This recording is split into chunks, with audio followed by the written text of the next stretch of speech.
श्रोते हो, आता आपण ऐकणार आहोत सांगली जिल्ह्याचं वार्तापत्र.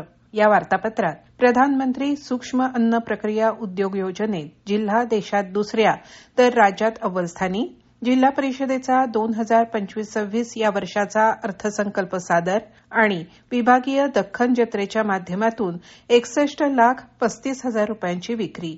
यासह ऐकूया आमचे सांगली जिल्ह्याचे प्रतिनिधी महेश भिसे यांनी पाठवलेल्या ठळक घडामोडींचा हा आढावा. प्रधानमंत्री सूक्ष्म अन्न प्रक्रिया उद्योग योजनेअंतर्गत वैयक्तिक घटकामध्ये 2024-25 या आर्थिक वर्षात सांगली जिल्ह्यातील 538 लाभार्थींच्या प्रक्रिया उद्योगांना मंजुरी मिळाली असून सध्या ही योजना राबवण्यात जिल्हा देशात दुसऱ्या स्थानी तर राज्यात प्रथम क्रमांकावर आहे. केंद्रीय उद्योग मंत्रालयानं 2020-21 ते 2025-26 या 6 वर्षांसाठी प्रधानमंत्री सूक्ष्म अन्न प्रक्रिया उद्योग ही योजना लागू केली आहे. या योजनेअंतर्गत वैयक्तिक घटकामध्ये आतापर्यंत 1,267 प्रकल्प मंजूर झाले असून लाभार्थींना 36,37 लाख रुपयांचं अनुदान मंजूर करण्यात आलं आहे.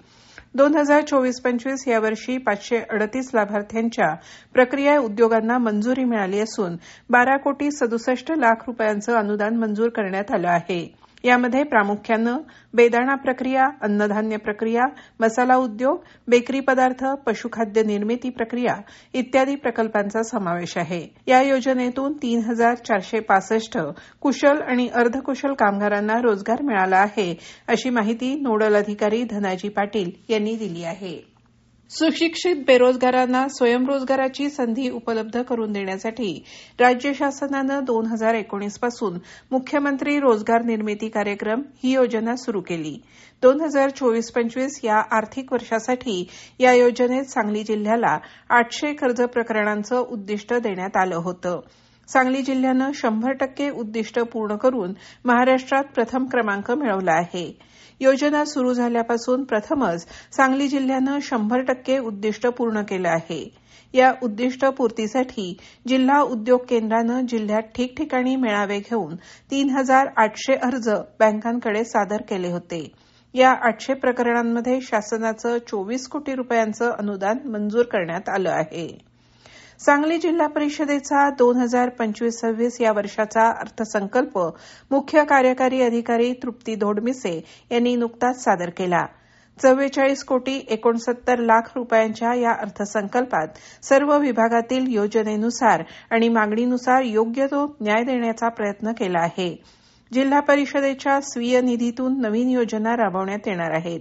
यामध्ये शेतीसाठी ड्रोनच्या वापराला प्रोत्साहन देण्यासाठी प्रशिक्षण, पीक उत्पादन वाढीसाठी प्रशिक्षण, कृषी क्षेत्रात कृत्रिम तंत्रज्ञानाच्या वापरासाठी प्रोत्साहन, मुलींना स्वसंरक्षणासाठी प्रशिक्षण, नशामुक्ती अभियान आणि पर्यावरणपूरक उपक्रमांचं आयोजन अशा विविध उपक्रमांसाठी तरतूद करण्यात आली आहे. पुणे विभागीय आयुक्त कार्यालय, सांगली जिल्हा ग्रामीण विकास यंत्रणा, सांगली जिल्हा परिषद, महिला आर्थिक विकास महामंडळ आणि कृषी विभागानं संयुक्तपणे सांगलीत दख्खन जत्रेचं आयोजन केलं होतं.